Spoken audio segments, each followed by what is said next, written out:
जय जिजाऊ. मी इंदू गायकवाड. हिरकणी बुरुज माझं साम्राज्य या बुरुजावर स्वागत करते. एक वेगळा विषय आहे, एका तरुणाच्या बाबतीतला आहे. त्याच्या आयुष्यामध्ये घडलेला एक प्रसंग, तर तो त्याने मला सांगितला होता. कुठेतरी शेअर करावा असं वाटलं, की ज्याने कोणाला तरी एक गाईडन्स मिळेल, काही प्रेरणा मिळेल, काही माहिती होईल, काही सावधानता बाळगता येईल आणि काही विचार करतील, काही वेगळ्या दृष्टीने बघतील, काही सकारात्मक दृष्टीने बघतील, काही त्यातले खाचखळगे शोधतील, काही ज्यालाही काही करता येईल तो यातून करेल. तर त्या उद्देशाने हा एक प्रसंग मला सांगावासा वाटतोय. तर त्या तरुणाच्या बाबतीतला अनुभव तो अत्यंत वाईट आहे, त्याला आलेला. असा येऊ नये कोणाला असे प्रसंग, परंतु येत असतात. कितीही काय केलं तरी माणुसकी माणसाच्या आड येते. चांगुलपणा, मोठेपणा हा असेच अनुभव देत असतो. हे आपण वारंवार वेगवेगळ्या अनुभवातून, माहितीतून, घटनांमधून पाहिलेलं आहे. तर हे काही नवीन असं नाहीये, हे कॉमन आहे, सर्वांच्या आयुष्यात होतंय. सर्वांना माहीत असतं की इथे खड्डा आहे, या खड्ड्यात आपण पडणार आहोत, आपल्याला इजा होणार आहे, आपलं करिअर चौपट होणार आहे, आपली वाट लागणार आहे, हे सगळं काही माहिती असतं. परंतु तरी सुद्धा हे घडतं आणि जास्त प्रमाणामध्ये जेंट्सच्या बाबतीमध्ये घडतं हे. तर प्रमाण जास्त आहे. घडतं, दोन्हीकडे घडतं, लेडीज जेंट्स दोन्हीमध्ये घडतं. असं काही नाही की एकाच बाजूने. परंतु थोडंसं हल्लीच्या काळामध्ये, हल्लीच्या पिढीमध्ये हे जेंट्सच्या बाबतीमध्ये जास्त कळतं. आणि याला कारण म्हणजे जेंट्सचा हा मनाचा मोठेपणा असतो, भाबडेपणा असतो, भोळेपणा असतो. जेंट्स हे व्यक्त होत नसतात, त्यामुळं बऱ्याचशा गोष्टी त्यांच्याच अंगलटी येतात, त्या गोष्टी व्यक्त न होण्यामागे. आणि त्याची एखाद्या गोष्टीची खात्री करत नाही, त्याचे अनुभवातून शहाणं होत नाही. एकदा ठेस लागली तरी पुढे वारंवार ठेसच खात राहतात आणि त्यामुळे त्यांचं ते जे डिसिजन म्हणा किंवा काही विचार करण्याचे, तर ते त्यांचे चुकतात आणि त्या चुकीची शिक्षा मात्र त्यांना फार मोठी भोगावी लागते, फार मोठी किंमत द्यावी लागते. तर अशी जी किंमत असते की नाही, तर ही किंमत कशी टिकवून ठेवायची, तर हे थोडंसं त्यांना जमत नाही आणि इतर त्याचा फायदा उठवतात आणि त्यामुळे त्यांची आयुष्य हे थोडं दिशाहीन होतं आणि पार अगदी टोकापर्यंत नेऊन त्यांना पोहोचवतं, की तिथं त्यांना संपल्यासारखं वाटतं. आणि मग ती उमेद राहत नाही, ती ऊर्जा राहत नाही. धबधब्याची ऊर्जा असते, पॉवर असतो, खूप मोठी एनर्जी असते त्यांच्यामध्ये, परंतु ती संपून जाते अशी. तर त्याने सांगितलेला प्रसंग असा आहे, त्याच्या आयुष्यातली घटना. तर तो आय-टी क्षेत्रामध्ये होता आणि खूप हुशार होता, चांगली डिग्री घेतलेला होता, अनुभवी होता. पुण्यामध्ये राहत होता आणि मुलं एकत्र राहायचे. 3-4 मुलं एकत्र फ्लॅटमध्ये राहत होते आणि त्याच्या ऑफिसमध्ये एक तरुणी होती, म्हणजे त्याच्याच ऑफिसमध्ये काम करणारी होती ती. आणि तिचा पण फ्लॅट ते राहत होते, त्यांच्याच सोसायटीमध्ये होता. तिथेही त्या दोघी-तिघी मुली राहत होत्या. ती एका खेडेगावातून आली होती. हुशार होती आणि अशी स्वभावाने अशी लाजरी-बुजरी होती. खेडेगावातून आलेली, त्यामुळे तिचं थोडंसं राहणीमान साधं होतं. इंग्लिश वर तेवढं प्रभुत्व नव्हतं. एक ती अशी ठळक उठून दिसायची, की एका खेडेगावातून आलेली मुलगी आहे. आणि तर तिचं एकाच ऑफिसमध्ये असल्यामुळं आणि जवळच राहत असल्यामुळं त्यांची ओळख झाली आणि तो जास्तीत जास्त तिला मदत करायला लागला. आणि तिची परिस्थिती खूपच हलाखीची होती, गरिबीची होती. 4 बहिणी होत्या. त्यातली ती कमवती होती आणि ती पुण्यामध्ये आली होती शिक्षण झालेलं असल्यामुळं. आणि घरी काही शेतीवाडी वगैरे काही नव्हती. साधंच काम वडील करायचे, आई पण घरकाम करायची. अशी एक साधारण परिस्थितीतली, म्हणजे गरीबच कुटुंबातली ती मुलगी होती.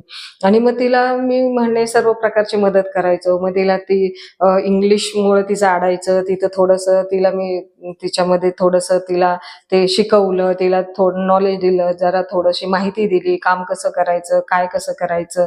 इथपासून मग नंतर असं तिला खूप, मी तिच्यामध्ये खूप अशी डेव्हलपमेंट खूप केली सर्व बाबतीमध्ये. तिला थोडंसं असं हे पण व्हायचं, खेडेगावातून आल्यामुळे ती अशी मागं-मागं राहायची.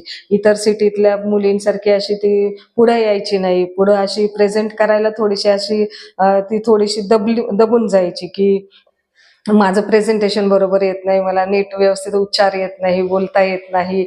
पुन्हा क्लायंटशी जास्त मला असं खूप चांगले संबंध असे जुळवता येत नाही. तर अशा सगळ्याच गोष्टीमध्ये ती अशी खूपच अशी मागं होती. परंतु मग मी तिच्यामध्ये सगळ्या त्या गोष्टी तिला शिकवल्या. तिला त्या सगळ्या मी स्वतः जातीनं तिला वेळ दिला, तेवढ्या सगळ्या गोष्टी करून दिल्या आणि त्यामुळे तिची चांगली प्रगती झाली. ती खूप डेव्हलप झाली, चांगली तिच्यातली क्वालिटी पण चांगली झाली आणि ती खूप अशी डॅशिंग झाली. मग खूप पुढं अशी मला असं वाटलंच नाही की ती कशी होते आणि झाली काय. तर असा तिच्यामध्ये मी खूप बदल केला. मेहनत खूप घेतली मी तिला डेव्हलप करण्यासाठी. तर अंतर्बाह्य बदलवलं मी तिला आणि चांगला एक ट्रॅक पकडून दिला. आणि मग नंतर झालं की लॉकडाऊनमध्ये मग असं जॉब माझा राहिला, परंतु तिचा गेला आणि मी टिकून राहिलो. मी अ, जास्तीत जास्त मेहनत घ्यायचो आणि माझं एक वेगळं होतं, परंतु तिला ते नाही साधता आलं आणि तो लॉकडाऊनच्या काळामध्ये जॉब पण बऱ्याच जणांचे गेले, तिचाही जॉब गेला आणि मग त्यानंतर मग तिच्यावरती खूपच वाईट परिस्थिती ओढावली, की आता पैसा नाही, पुण्यासारख्या ठिकाणी राहायचं, जगायचं म्हणजे कठीण होतं. गावाकडे जाऊन करणार काय? आणि त्यावेळची परिस्थिती तशीच होती, की काहीच करता येण्यासारखं नव्हतं आणि ती पण मग अडकून पडली. त्यावेळेला मी तिला पुन्हा भक्कम आधार दिला. मी तिचं घरभाडं भरलं.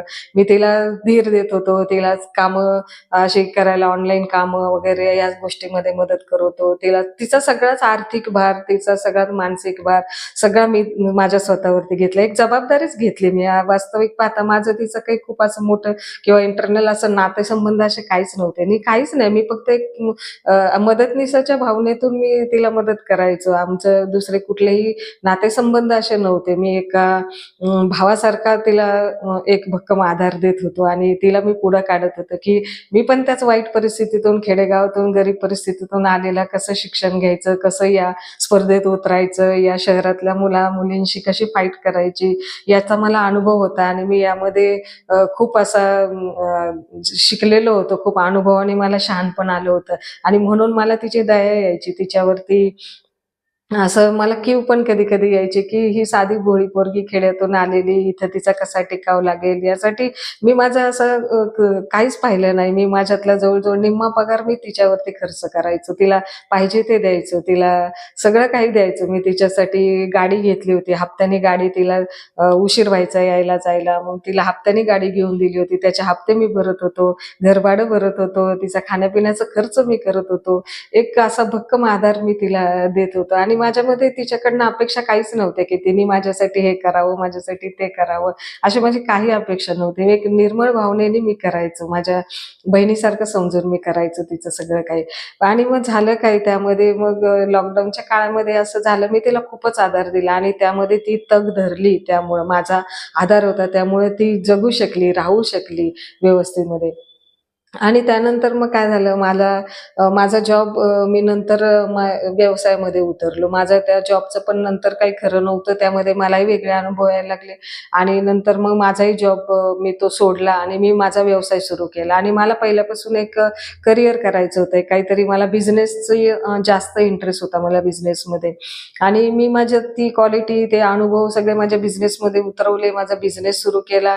त्याच्यामध्ये मी चांगला झालो आणि हिला पण मी एक चांगल्या ठिकाणी जॉब मिळवून दिला होता. चांगली तिला लाईन लावून दिली होती. व्यवस्थित तिची पण आर्थिक प्रगती खूप झाली आणि तिच्यामध्ये हुशारी होती, ती क्वालिटी होती आणि नॉलेज होतं. तिने जेव्हा माझ्याकडून ती सगळं शिकलेली होती, त्यामुळं तिने पण तिचं छान सुरू केलं.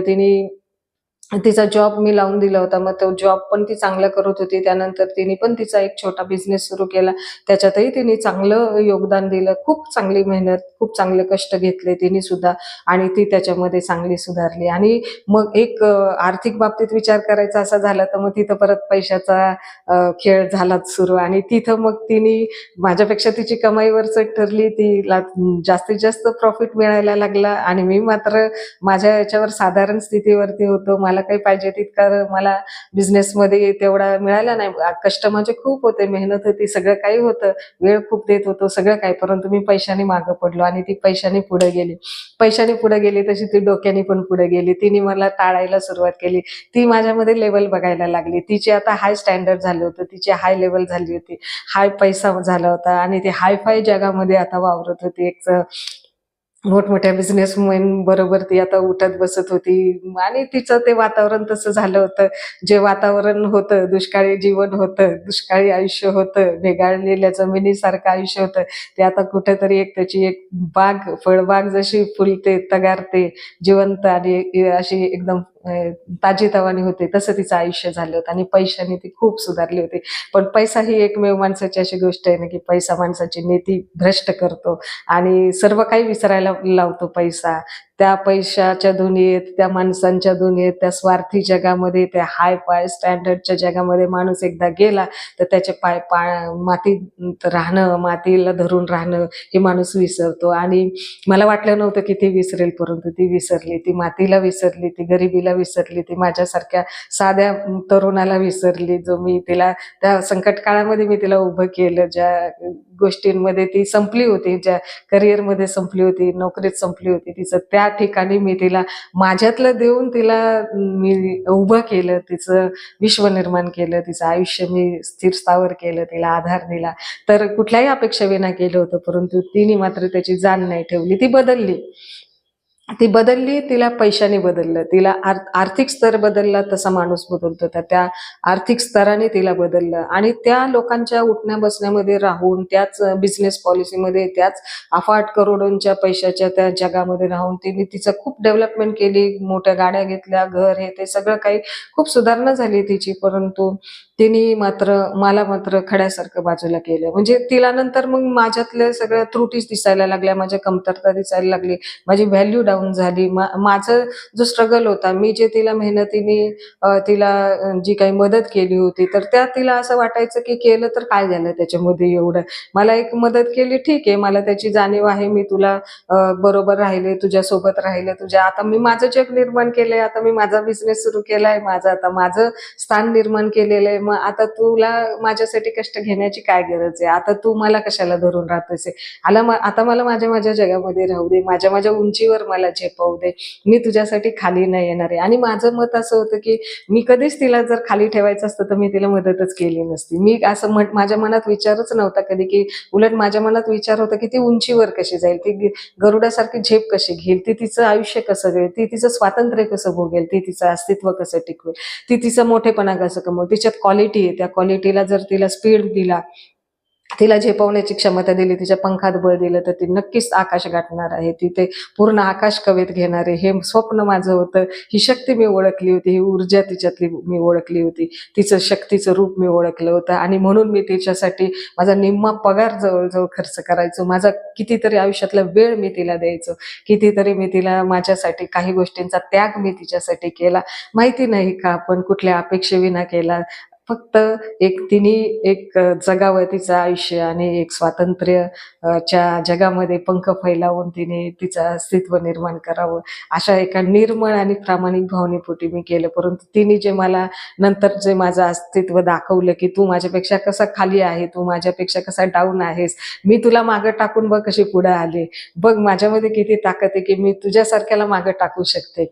म्हणजे तिने मला सेंटर पॉइंटच केलं की तू काहीच नाही माझ्या पुढं, म्हणजे मी तुझ्यासारख्याला मागं टाकून पुढे येऊ शकते. म्हणजे माझ्यात काहीतरी आहे, माझ्यात क्वालिटी आहे, माझ्यात हिंमत, सर्व काही माझ्यामध्ये आहे, तुझ्यामध्ये काही नाहीये म्हणून तू मागं पडलेला आहेस, तुझ्यामध्ये तेवढी शक्ती नाहीये म्हणून तू कमकुवत आहेस, तुझ्यात तेवढी डॅशिंग नाहीये, तेवढी डिसिजन पॉवर घेण्याची नाहीये की तू तेवढा करू शकतो, असं तू कमजोर आहेस. आणि तू कमजोर असल्यामुळे तुला तुझा बिझनेस करता आला नाही, तुझा कमजोरपणा तुझ्या बिझनेसमध्ये दिसला. म्हणजे तू मुळातच तू कमजोर आहे, म्हणून तुझा बिझनेस कमजोर आहे, म्हणून तुझी फायनान्शियल पोझिशन कमजोर आहे, म्हणून तुझं मार्केटमध्ये स्थान कमजोर आहे, म्हणून तुझ्या पर्सनल लाईफमध्ये तुझं स्थान कमजोर आहे. सगळीकडे तुझी कमजोरी, कारण तू कमजोर आहेस. हे तिने मला सिद्ध करून द्यायचा सपाटाच सुरू केला, दाखवणंच सुरू केलं. म्हणजे मग मला ती टाळायलाच लागली, मला काही व्हॅल्यूज देण्याची झाली, जणू काही मी तुला ओळखतच नाही, तुझी मला काही गरजच नाहीये, तू कोण आहेस, कोण आहेस तू, अशी भाषा तिची असायची. आणि मग त्यामुळे मला ती हृदयाला छिद्र पडायची की मी कोण आहे, मी कोण नव्हतो तर मग मी हे तिच्यासाठी केलं का? जर मी कोणीच जर नव्हतं तर माझ्याच मनामध्ये असं, माझ्याच बुद्धीला असं का वाटलं, मीच असा का तिच्याबद्दल विचार केला की तिला हे दिलं पाहिजे, तिला हे केलं पाहिजे, तिला वेळ दिला पाहिजे, तिला पैसा दिला पाहिजे, मी तिच्याबरोबर राहिलं पाहिजे, तिला सपोर्ट केला पाहिजे, तिच्या दुःखांशी समरस झालं पाहिजे, तिचं आजूबाजूच्या समाजातल्या वाईट नजरेच्या लोकांपासून तिचं संरक्षण केलं पाहिजे. एकटी दुकटी लेडीज राहतीये, कशी राहते, काय राहते, हे सगळं करण्याचा माझ्या डोक्यातच हे विचार का आले, असे मी आता माझ्या डोक्याला करतो आणि त्या प्रत्येक प्रश्नाचं उत्तर मी शोधतो, की मी हे असं का केलं? का करायला पाहिजे होतं का मी? माझ्यावर काही जबरदस्ती होती का? मला काही तिने सांगितलं होतं का, हे कर, ते मला असंच कर. पण तरी सुद्धा मी हे केलं, का केलं माहिती नाही मला. हे सगळं निसर्गाची कमाल आहे. निसर्गाचा मला पुरुष जातीला जन्माला घातलेलं आहे आणि ते मोठं मन जे निसर्गाने मला दिलेले, ही बुद्धी जी दिलेली आहे की नाही, ही मन मोठं करून दुसऱ्यांना पुढे जाण्यासाठी दिलेली आहे आणि ते मी केलं, तो अनुभव घेतला. परंतु मला आता त्या हृदयाला इतकं वेदना होता येते आणि इतकं मला स्वतःला माझी ज्याला मी कमजोर होता त्याला मी पुढं मोठं केलं. एक प्रबळ शक्तिवान त्याच्यातली होती ती, तिच्यामध्ये ती पॉवर होती, ती शक्ती होती. मी त्याच्यामध्ये घातली नाही ती. मी मान्य करतो की ती कमजोर नव्हती. परंतु या आजूबाजूच्या वातावरणाने ती दबली होती. पुन्हा तिला कुणाचा आधार नव्हता, बॅकिंग नव्हतं, फायनान्शियल कंडिशन नव्हती. या सगळ्यामुळे कुठलीही स्त्री जात, कुठलीही स्त्री ही दबलीच जाते आणि तिला संरक्षणाची गरज असते. एकट्या-दुकट्या लेडीजला राहणं, या अशा कमर्शियल जगामध्ये फाईट करणं, स्वतःला प्रेझेंट करणं हे खूपच कठीण होतं. मी फक्त तिची ती शक्ती जी ती तिला दाखवली, तिला प्रेझेंट केलं, की तू ही आहेस, तू हे करू शकतेस आणि मी बरोबर आहे, तर घाबरू नकोस. तुझ्याबरोबर मी आहे तर घाबरते कशाला? म्हणून मग त्या दृष्टीने मी तिला ते सगळं काही दाखवलं, त्या सगळ्या गोष्टी केल्या. तर हे सगळं केलेलं असताना सुद्धा तिने त्या गोष्टींची जाणीव ठेवणं आणि त्या करणं, खरं त्याची जाणीव ठेवली जर असती आणि त्या जाणीव ठेवण्यातून जर या गोष्टी अशा जर तिने त्या समजून घेतल्या असत्या, की आपल्या त्या काळामध्ये आपल्याला काय परिस्थिती होती आणि त्याच्यामध्ये आपल्याला मदत कोणी कशी केली, तर ही मदतीची जी जाणीव जी आहे ना, तर ती जाणीव ठेवणं गरजेचं आहे. याचा अर्थ की तुम्ही कमजोर आहात किंवा तुमच्यामध्ये ती ताकद नसते, तर असं नसतं ते. तर हे जे आहे की नाही, हे प्रत्येकाला जमलं पाहिजे आणि ते जे समंजस असतात, विचारी असतात आणि त्यांना असं स्वतःला क्रेडिट घ्यायचं नसतं कुठल्या गोष्टीचं, की आपल्याला कोणीतरी वेळेला मदत केलेली आहे, आपल्या अडचणीमध्ये आपल्याला हात दिलेला आहे, आपल्याला त्यातून बाहेर काढलेलं आहे. तर या गोष्टींचा विचार जो आहे ना, हे जे दिवस किंवा ही जी आपली वाईट काळ आहे ना, तो विसरता कामा नये. मग तो कुठलाही स्त्री असो किंवा पुरुष असो, त्यांनी याची जाणीव ठेवली पाहिजे. माझी अपेक्षा काय होती, की हिने पुढे जावं, हिने मार्गस्थ व्हावं, हिने ती झेप घ्यावी आणि ते मी केलं. मला जे शक्य होतं ते मी अगदी निरपेक्ष भावनेने केलं आणि चांगलं झालं तिचं, यामध्ये काही नाही. परंतु मला असं वाटतं, की तिने असं का वागावं? असं का करावं? आज तुझी आर्थिक परिस्थिती सुधारली, तुझं सगळं काही सुधारलेलं आहे. तू एका वेगळ्या जगामध्ये आहे, एका उंचीवरती आहे, तर खूप चांगली गोष्ट आहे. मला निश्चित आनंद आहे त्याचा. परंतु तू मला कमजोर का दाखवतेस, की मी तुला मागं टाकून पुढे आले, हे यातून तू सिद्ध काय करतेस आहे? हा माझा प्रश्न आहे तिला आणि मी तिला विचारलं सुद्धा, की तू मला असं जे टाळतीच आहे, टाळत आहेस आहे तू आता हल्ली. जशी पहिली मोकळं बोलायची, तुझ्या काही दुःख बोलायची, तुला माझ्याकडनं काही मार्ग हा पाहिजे म्हणून सुचवायची, की मला काहीतरी मार्ग सुचव, अशी-अशी परिस्थिती माझी आहे, असं-असं संकट आहे, तर असं-असं इथं मला अडचण येते, मला मदत कर किंवा काही असं मला विचारायची किंवा माझा काही सल्ला घ्यायची, काही मार्गदर्शन घ्यायची. तर हे जे तू दरवेळेला मला बोलायचीस, मग ते आता का नाही बोलत आहे? आता तुला खरंच माझी गरज नाही राहिली का? म्हणजे आता मोठ्या दर्जाची लोकं आयुष्यात आली किंवा मोठे बिझनेसमन आले, मोठं जग निर्माण झालं, अवतीभोवतीचं वातावरण बदललं, म्हणजे मग त्या ठिकाणी माझी कमजोरी दिसतीये. म्हणजे मग ते काय आहे? तर अशा बाबतीतले मी तिला प्रश्न विचारले, परंतु त्याच्याकडे तिला उत्तर नव्हतं. ती ते उत्तर शोधण्याचे पण कष्ट घेत नव्हती, की हा जो विचारतोय आपल्याला, की याने आपल्याला जी मदत केली किंवा आपल्याला जे काही संकट काळातनं बाहेर काढले, तर हा जो त्याच्या मनातले जे त्याच्या थैमान घालणारे प्रश्न आहेत, तर त्या प्रश्नांना तिने उत्तरं पण द्यावी ना तशी. तर तिच्याकडे ते उत्तरं सुद्धा नाहीयेत. म्हणजे ती ते विचारच करत नाही, की यामागं कोण सूत्रधार होतं, याचं हे कुणामुळे जुळून आलं, कुणामुळे करू शकलो. तर आपण त्याला उत्तरं पण दिली पाहिजेत ना. आपण बांधील आहोत ना. कारण ज्या माणसाची मदत घेतली आपण, ज्याच्या मदतीने आपण उभं राहिलेलो आहे, ज्याने संकट काळात आपल्याला साथ दिलेली आहे, तर तो जो जर काही प्रश्न करतोय आपल्याला, तर त्या प्रश्नांची उत्तरं देता आली पाहिजे. तर त्या प्रश्नांची उत्तरं सुद्धा ती मला देत नाही किंवा त्यावरती चर्चा विनिमयही करत नाही. मला कुठला रिस्पॉन्सच देत नाही. माझ्या कुठल्या फोनला रिप्लाय देत नाही. कुठल्याच गोष्टीला म्हणजे असं वाळीत टाकल्यासारखं झालं, की तू म्हणजे काहीच नाही. तू मला का बोलतोयस आहे? का विचारतोयस आहे? कुठल्या अधिकाराने मला बोलतोयस आहे? हा तिचा वागण्यातून ती दाखवते.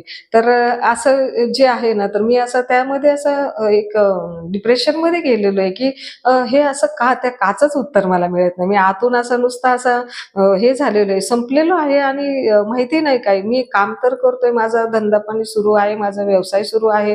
तितकीशी उंची मी गाठलेली नाहीये. माझ्या प्रयत्नांमध्ये सातत्य आहे, करतोय कष्ट, मी मेहनत करतोय. माझा जनसंपर्क मोठा आहे, कारण माझा स्वभाव खूप चांगला आहे. माझ्या स्वभावात मी बदल केला नाही. अजूनही मी करतो. मला जरी असा जरी धोका मिळाला किंवा जरी माझी कोणी किंमत केली नाही, तरी पण मी माझा स्वभाव नाही बदललेला.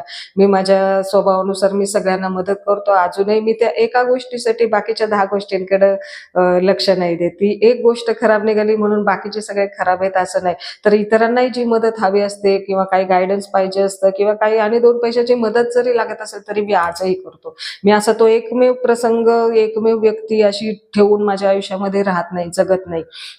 कारण का माझा तो उद्देश पण नव्हता आणि माझं ते हे पण नव्हतं. मनाची ती अशी अपेक्षा पण नव्हती, की कोणाची एकालाच धरून राहायचं आणि त्यालाच धरून आयुष्य उभं आपलं करायचं असं काही नाही. आपण जगामध्ये आलेलो आहोत, आपण आपल्यासाठी आलेलो आहोत. आपण इतरांचं भलं करण्यासाठी, एका माणसासाठी जगण्यासाठी आणि एकाच माणसासाठी मरण्यासाठी आलेलो नाहीये. आपलं जीवन हे सगळ्यांसाठी आहे. आपल्या आई-बापांनी आपल्याला जन्म दिलेला आहे, कष्टाने वाढवलेलं आहे, गोरगरिबीमधून आपल्याला शिक्षण केलेलं आहे. तर हे आपण एका माणसासाठी का थांबवायचं? केलं आपण चांगलं केलेलं आहे. तर हे मनाची समजूत मीच माझी घालतो आणि मी माझा ठाम राहतो. परंतु मी असं डगमगत नाही. ठीक आहे, आज पैशाने तू मोठी झालेली आहेस. तुला जग मोठं मिळालेलं आहे, सगळं आहे. परंतु हे जग एकेकाळी काय होतं? हे जग तरी होतं का?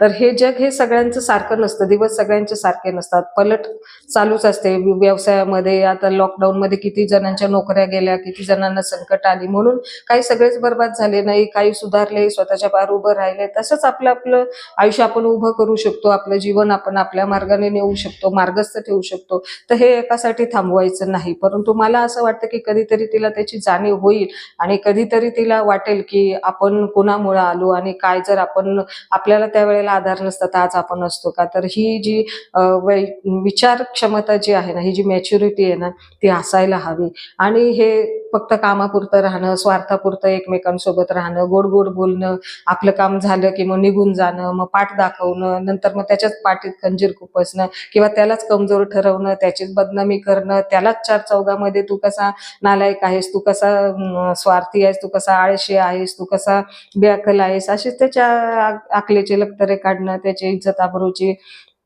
चार माणसामध्ये त्याला खाली दाखवणं आणि असं जे चालतं ना, तर हे नंतर का चालतं मला काही कळत नाही म्हणे. पण मी बऱ्याच जणांचं असं पाहिलेलं आहे, की बऱ्याच ठिकाणी मुलांना म्हणजे तरुणांना विशेष जे मदत करतात, सगळं काही करतात एकमेकांसाठी, मुलांसाठीही करतात, मुलींसाठीही करतात. किती ठिकाणी अ, किती ऑफिसमध्ये बघा तुम्ही, कुठल्याही क्षेत्रामध्ये बघा, की त्या ठिकाणी हा जो तरुण वर्ग आहे, पुरुष वर्ग आहे, हा खूप असं मदत करत असतो डायरेक्टली, इनडायरेक्टली आणि असं त्याचा एक नैसर्गिक भाव असतो. कधी जाणून घ्या तुम्ही, बारकाईने पहा.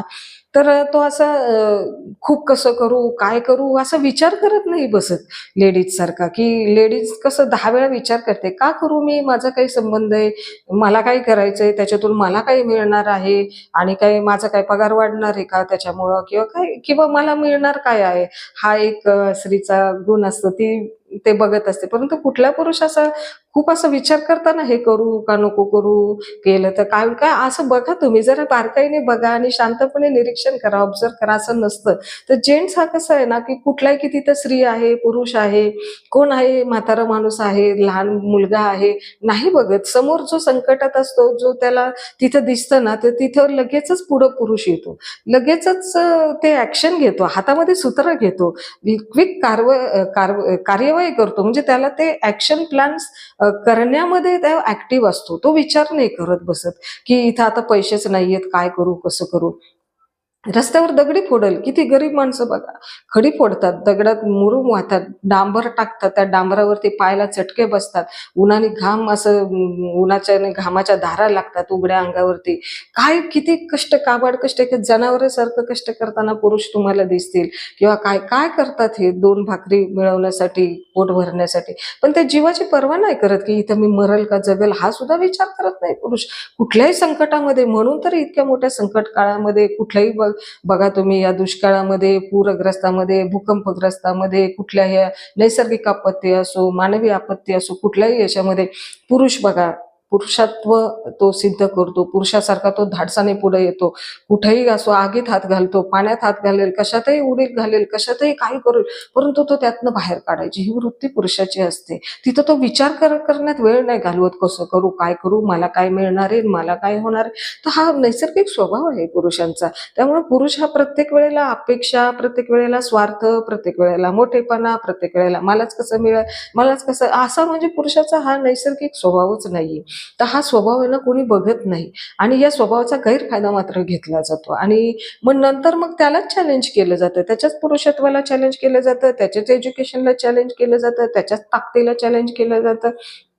त्याच्यात धबधब्याच्या ऊर्जेला स्टॉप केलं जातं. म्हणजे हे प्रयत्न इतर समाज घटकांकडून केले जातात किंवा लेडीजकडूनही केले जातात. तर मग अशा वेळेला असं पुरुषाचा स्वतःवरचा विश्वासच म्हणजे उडतो, की काय म्हणजे त्याची गोंधळलेलीच अवस्था होते. मानसिक अवस्थाच गोंधळलेली होती, की त्याला सुचतच नाही, की हे काय आणि कसं. काम करत राहणं, पुढे जात राहणं हेच असतं.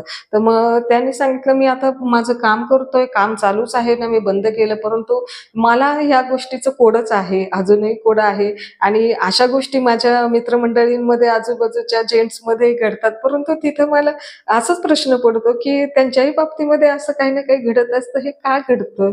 आणि का असं होतंय? आणि का हे मुलं असे डिप्रेशनमध्ये जाता येते, बरबाद होता येते किंवा असे स्वतःला संपवत आहेत आणि एका वेगळ्या दिशेला जगायचं म्हणून जगता येते. का आहे ते शरीर ओढतात ते जगता येते. त्यांचं जगणंच संपल्यासारखं झालेलं असतं आणि करताना मात्र ते इतकं काही करत असतात ना, की काय आज पाहिलं ना, तर खरंच एक माझे काही मित्र आहेत म्हणे, ते तर काही असे जेलमध्ये सुद्धा गेलेले आहेत. काही असे आहेत, की ज्यांनी जीवन संपवलेलं आहे. काही असे आहेत, की जे अजूनही संघर्ष करत आहे. काही असे आहेत व्यसनी झालेले आहेत, काही बरबाद झालेले आहेत. तर हे असं काढायचा जरी प्रयत्न तर विषयच इतके जटिल आणि किचकट असतात आणि घटनाच अशा विचित्र होतात आयुष्यामध्ये, की त्याची कधी असं मनातही आलेलं नसतं, की असं काय होऊ शकतं. माझ्याही तसं काही मनामध्ये नव्हतं, पण माझंही आयुष्य असं झालं. परंतु मी स्वतःला तसं ठेवलेलं आहे आणि माझी क्षमता आहे, मी करणार. भले मी पैशाला महत्त्व देत नाही. मला ती पुढे गेली, तिचा पैसा खूप झाला आणि माझा कमी झाला आणि मला करत नाही. पण मी माझ्या क्वालिटीवरती कधी आक्षेप घेतला नाही. मला स्वतःला कधी कमी समजलं नाही. म्हणून मी आज स्ट्रॉंग आहे, लढतोय आणि मी घाबरत नाही कोणाला आणि मी भाव तर अजिबात देत नाही. त्यांनी जरी काय मला स्वतःला असंही दाखवलं, तरी मी तिला बिलकुल भाव देत नाही, की पैशाने मोठी असशील तू, पण जो मी आहे ते तू नाहीयेस. तर हे माझं नेहमी मला स्वतःला सांगणं असतं. मी तिला काही सांगायलाच जात नाही, की तू अशी होती, मी तुला असं केलं, तसं ह्या गोष्टीत मग तू झाली, घडली. मी कधीच बोलून दाखवत नाही. मी मला स्वतःला एवढंच सांगतो, की मी आहे आणि मी जो आहे तो मी माझ्यामुळं आहे आणि माझ्यामुळं मी ही क्षमता इतरांमध्ये निर्माण करू शकतो. मग ती स्त्री असो, पुरुष असो, कोणीही समाज घटक असो. पण जो स्वतःला मी ओळखतोय, की मी काय आहे आणि मी काय आहे म्हणूनच मी आज या स्पर्धेमध्ये आहे, फाईट करतोय. शर्यतीमध्ये आहे, रेसमध्ये आहे, कोणालाही जुमानत नाही. माझ्यातलं पुरुषत्व मी ताकद लावतो. मी तेवढ्या लढवय्या आहे आणि मी लढणार, मी कमवणार, मी सगळं काही करणार आणि मी ज्यांना मदत करायची त्यांना मी करणार. मी तिथं मागं नाही हटणार. मी कमजोर नाही, नव्हतो, नाही आणि राहणार नाही. तर हा माझा स्वतःचा एक मंत्र आहे तो. तर मला तुमच्यामध्ये घेतलं, मला फरक नाही पडत. मला नाही भाव दिला, नाही किंमत दिली, मला फरक नाही पडत. तुमच्यामुळे मी नाही, माझ्यामुळे मी आहे. तर ही हिंमत ही पुरुषांनी ना कमी नाही समजलं पाहिजे. कोणी आपल्याला चॅलेंज केलं, कोणी आपल्याला ॲटिट्यूड दाखवला, खूप काही हे केलं तर काही नाही, भिडायची ताकद पाहिजे आपण आपला स्वतःवरती विश्वास पाहिजे आणि स्वतःवर जर विश्वास असेल ना, तर हे असलं आपली किंमत न करणाऱ्यांना तास उडवून लावायचं. म्हणजे ज्यांना ज्यांना जाणीव नाही ना त्या गोष्टीची, जे ठेवत नाहीये ना जाणीव, त्यांना अजिबात भाव नाही द्यायचा. तुझ्या आयुष्यामध्ये तू सुखी राहा. माझ्या आयुष्यामध्ये मी समाधानी आहे. तुम्ही सुख शोधा, पैशात सुख शोधा, गाडी बंगल्यांमध्ये सुख शोधा, हाय-फाय स्टँडर्ड लोकांमध्ये सुख शोधा.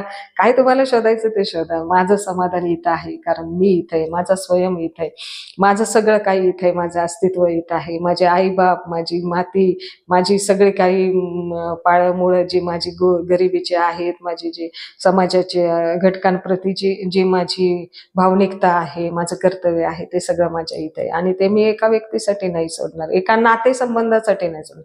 मला कुठल्या नात्याची गरज नाहीये. कुठलं नातं आहे म्हणूनच मी करणार नाहीये. माझं नातं आहे म्हणून मी केलं नाही आणि कुठल्या नात्यासाठीही करत नाही. नात्यासाठी जगतही नाही. मी माझ्यासाठी जगतोय.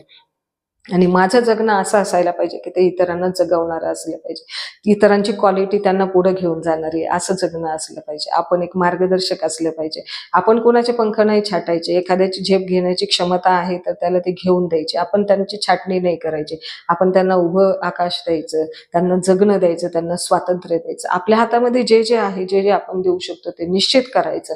कोण आपल्याला काय करेल नंतर, कोण आपली जाणीव ठेवेल, नाही ठेवेल, कोण आपल्याला आपला अपमान करेल किंवा कोण आपल्याला कमजोर समजेल याचा विचार नाही करायचा. आपलं काम आपण करत राहणं. त्यामुळे या गोष्टीचा मला काही परिणाम होत नाही. परंतु कधी-कधी जेव्हा मी असा व्यक्तिगत जीवनामध्ये जातो आणि कधीतरी असा एकांतवासात जातो आणि आयुष्याच्या एका स्तरावरती मी पाहतो स्वतःला, त्यावेळेला मला असं वाटतं की हे असं का व्हावं? त्याचं उत्तर मला नाही मिळालं आणि का व्हावं असं एखाद्या जेंट्सच्या बाबतीमध्ये.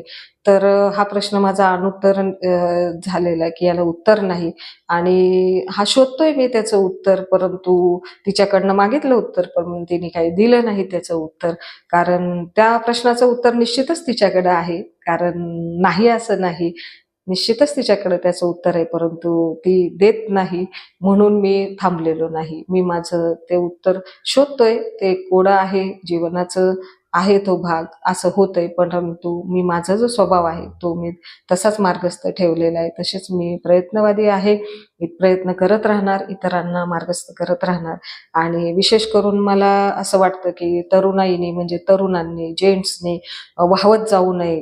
अपेक्षा तुम्ही ठेवत नाही हे आहे तुमचं मन मोठं, परंतु वाहवत जायचं नाही आणि स्वतःलाही एक कमजोर समजायचं नाही कधी. आपली क्षमता आपण टिकवून ठेवायची आणि आपलं सगळं सर्वस्व हे इतरांना द्यायचं नाही. सर्वस्व तुम्ही दिलं तर तुमच्या हातात नंतर काहीच उरत नाही आणि तुम्हाला खात्री नसते की समोरचा तुम्हाला वेळेला मदतीला येईल, समोरचा तुमची जाणीव ठेवेल, समोरचा तुम्हाला समजून घेईल, समोरचा तुम्हाला ॲक्सेप्ट करेल, समोरचा तुमच्या दुःखामध्ये सहभागी होईल, समोरचा तुम्हाला आधार देईल, याची काही खात्री नाहीये. त्यामुळं तुमचं सर्वस्व देताना एकदा नाही 100 वेळा विचार करा.